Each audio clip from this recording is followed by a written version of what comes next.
હું તરીકે આપ સૌનું સ્વાગત કરું છું। હું ગુર્જર, હું ગુજરાતી, તમને કહેવા આવ્યો છું ગુજરાતની ગૌરવ ગાથા। જય સોમનાથ, જય દ્વારકેશ, જય બોલો વિશ્વનાથ કી। स्वर्ण अक्षर लगते कवियों यश गाथा गुजरातनी, यश गाथा गुजरातनी, यश गाथा गुजरात।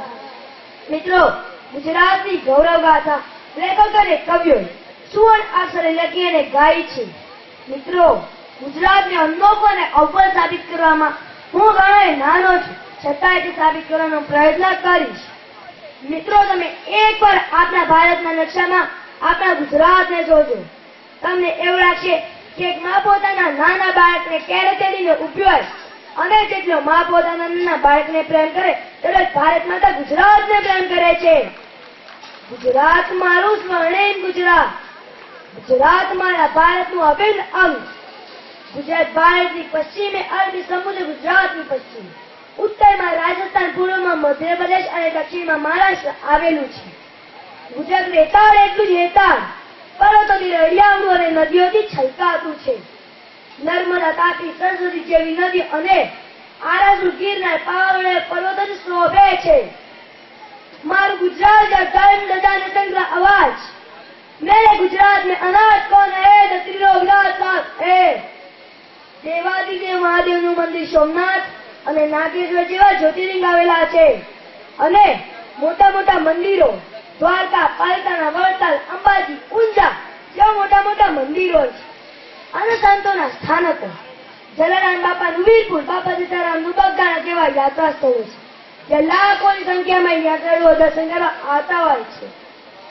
મિત્રો, કચ્છના નારાયણ સરોવરના પાદરનું રળિયામણું રણ અને બધા જ રાજ્યો કરતા લાંબો દરિયા કિનારો કેટલો 1,600 કિલોમીટર લાંબો, તેની અંદર ગરબા, કચ્છ અને ગરબા ખંભાત આવેલું છે।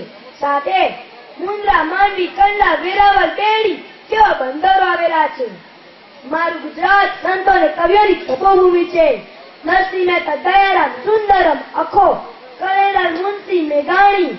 મારું ગુજરાત શૂરવીરોની ભૂમિ છે।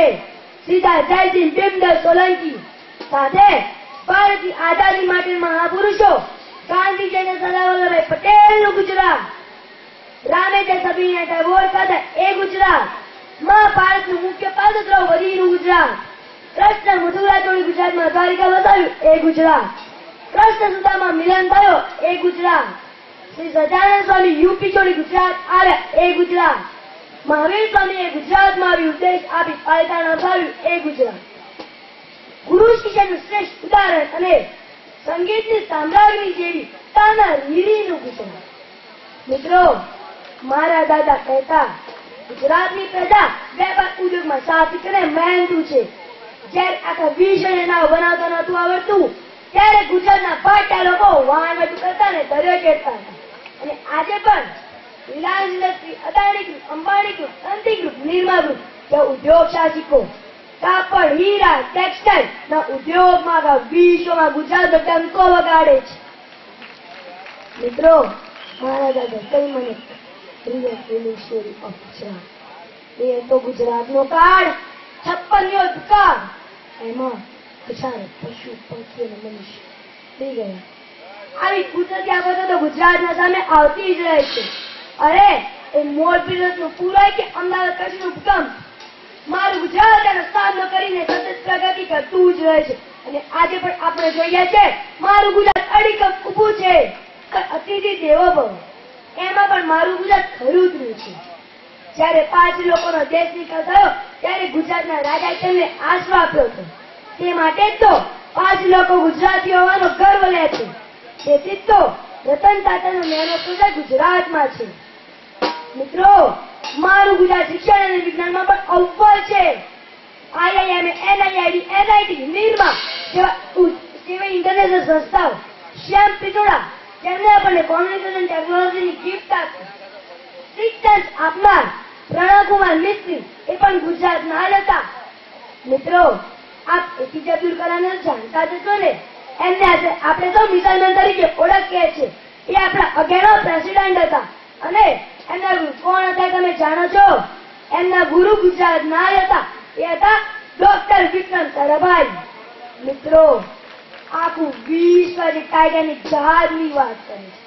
અરે, ટાઇટેનિક જહાજ તો હમણાં જ ડૂબ્યું, પણ વર્ષો પહેલા હાજી કાકાનું જહાજ ડૂબ્યું હતું. એટલે જ તો કહેવાય છે, હાજી કાકા તારી વીજળીમાં તરીએ વેરણ થાય. મિત્રો, નેલ્સન મંડેલા હોય કે બરાક ઓબામા, બધા જ ગુજરાતના ગાંધીથી પ્રેરણા લે છે. તે માટે જ તો બરાક ઓબામા પોતાની ખુરશીના પાછળ ગુજરાતના ગાંધીનો ફોટો લગાવે છે. મિત્રો, હવે તો વિશ્વમાં ગુજરાત આવી ગયું છે, કારણ કે ગુજરાતનું સુકાન શ્રી નરેન્દ્રભાઈ મોદીના હાથમાં છે. તેઓ એક વારને તહેવારમાં બદલી દે છે. તે મેરેથોન દોડ હોય કે બેટી બચાવ આંદોલન હોય કે માતૃશક્તિ આંદોલન, કે ગુજરાતના વિકાસની વણથંભી વણઝાર હોય કે, અને તેઓએ કહ્યું હતું, જે મારા ગુજરાતને પ્રેમ કરે છે એ મારો આત્મા, જે મારા ગુજરાતને પ્રેમ કરે છે એ મારો આત્મા, અને જે મારા ભારતને પ્રેમ કરે છે એ મારો પરમાત્મા. મિત્રો, હમણાં જ અટલ બિહારી વાજપેયીએ કહ્યું છે, ગુજરાત તો ભારતનું કોહિનૂર છે. મિત્રો, આપણે સૌએ સુરવીરોની વાત કરી, તો હિન્દુ ચાચાને રવિશંકર મહારાજને કેમ કરી બોલાય? તો ચાલો આપણે તો મળીને આ ગુજરાતની તપોભૂમિને વંદન કરીએ. જય જય ગરવી ગુજરાત, જય જય ગરવી ગુજરાત, જય જય ગરવી.